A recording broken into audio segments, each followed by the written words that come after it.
सभी भाई बहनों को और संत महात्माओं को दास का प्यार भरा धन्यवाद।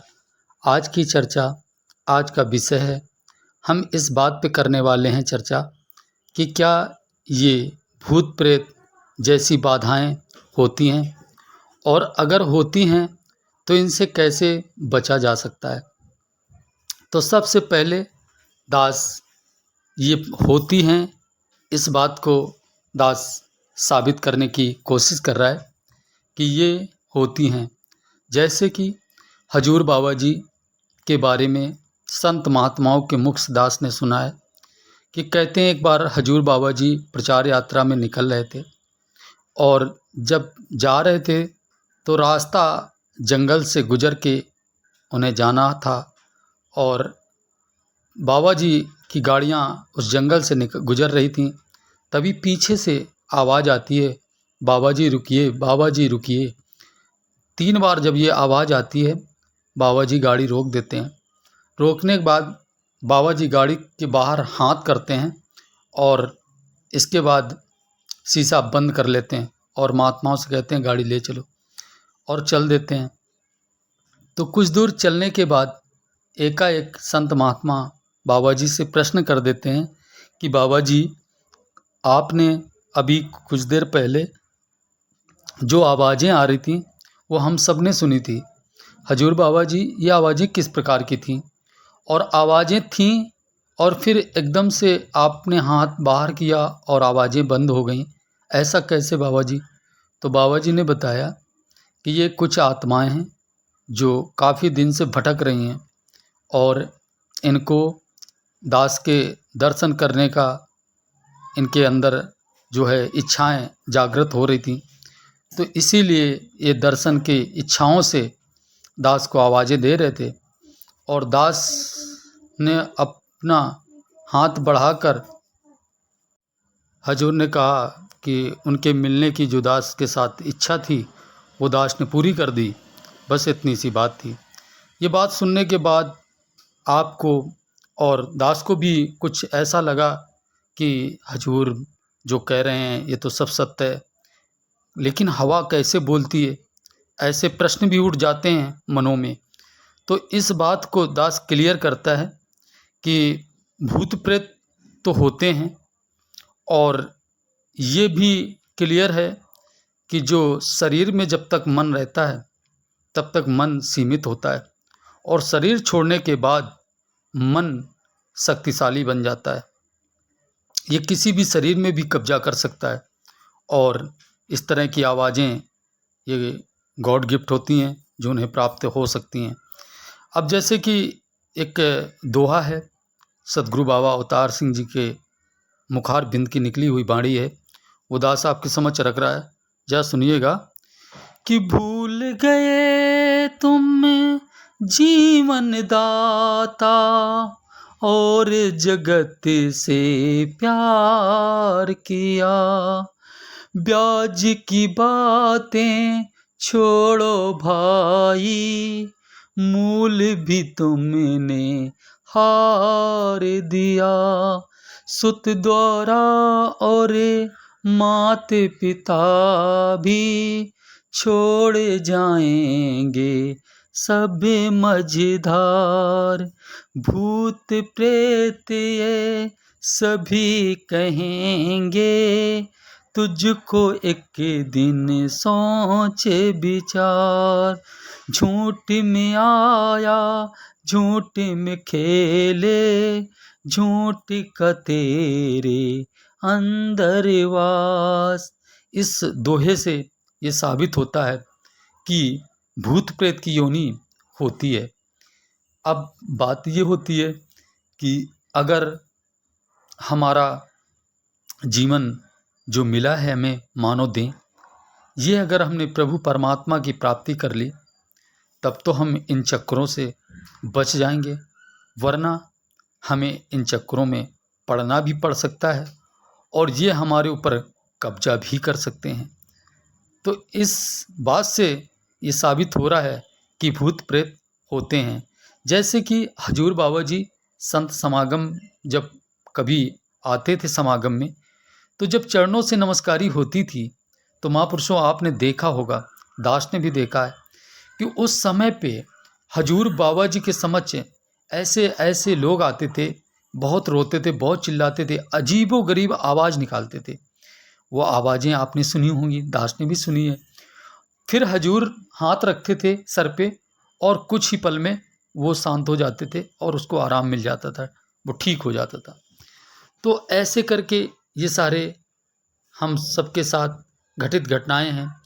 इसके बाद एक संत महात्मा थे जो इसी यूट्यूब में उनके कई विचार भी हैं, आप कभी सुनेंगे तो पता चल जाएगा कि हाँ यही विचार थे।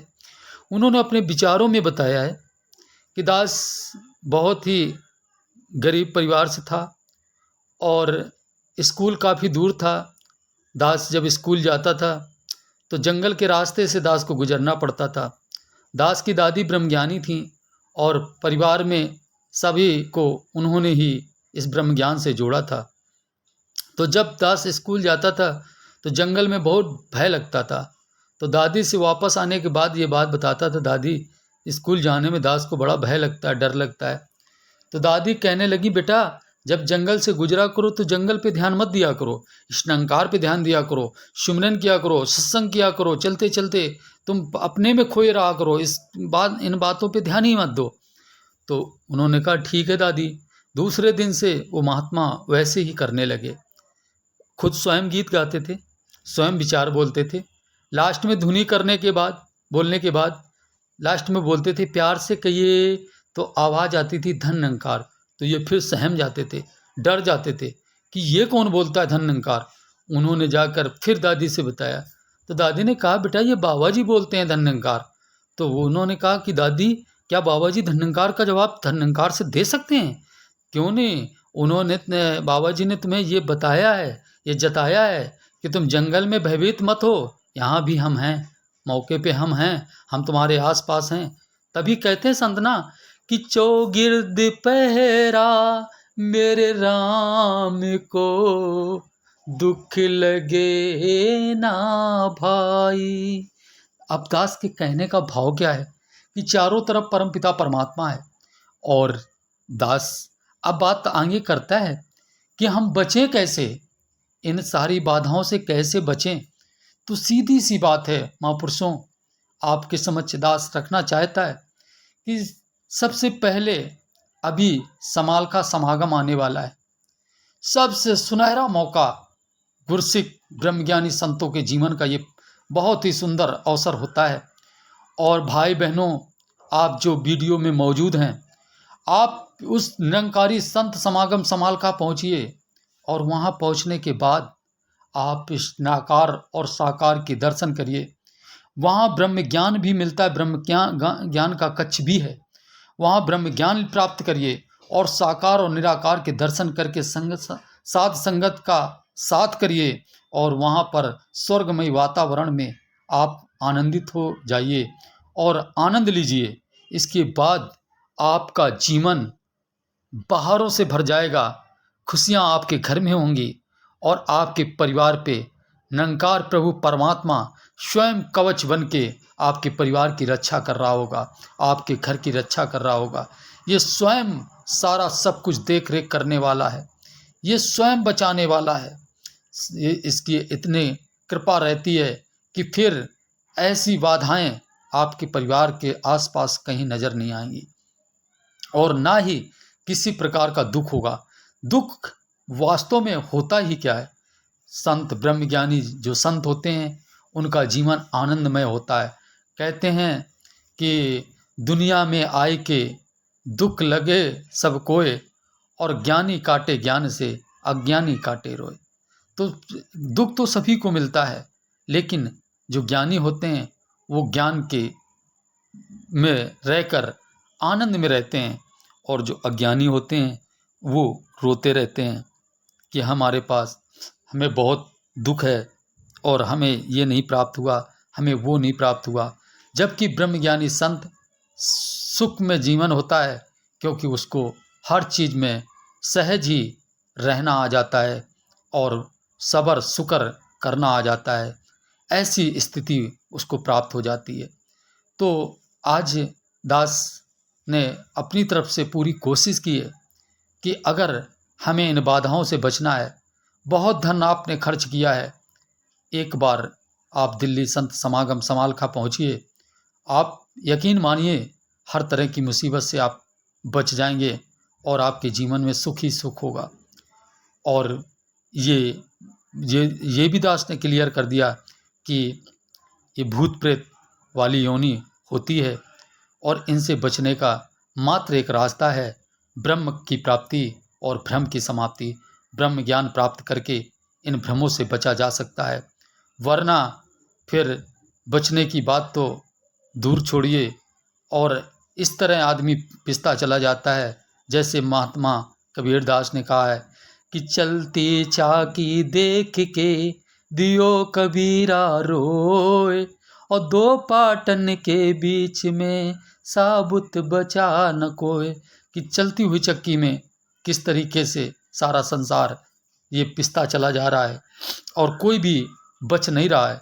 लेकिन हमारे सद्गुरु बाबा अवतार सिंह जी ने ये क्लियर कर दिया कि दाना इधर उधर जो घूमे चक्की में पिस जाता है, जो दाना कीली के संग जो सटा रहे वह दाना बच जाता है। जो चक्की होती है, चक्की के बीच में जो कीली होती है, उस कीली सरिया के आसपास रहने वाले दाने, सारे दाने सेब बच जाते हैं। आपने इस बात को गौर किया होगा। और जो पाटरा के बीच में फंस जाते हैं वो सारे आटा बन जाते हैं। इसी प्रकार से आज जो भी इस निराकार प्रभु परमात्मा के शरण में आ जाएगा वो सेफ हो जाएगा, वो बच जाएगा और वो मुक्ति का पात्र भी बन जाएगा, मोक्ष भी प्राप्त कर लेगा। और जो पिस माय। अंत में और शब्दों का सहारा न लेते हुए दास अपनी वाणी को विराम देगा और सबके भले की कामना करते हुए कि सुख सारी दुनिया के पादो मेरी झोली बिच, फिर भी मिलाए रखना संता दी टोली बिच। सबका भला करो भगवान, सबका सब विधियो कल्याण। प्यार से कहिए धन निरंकार जी।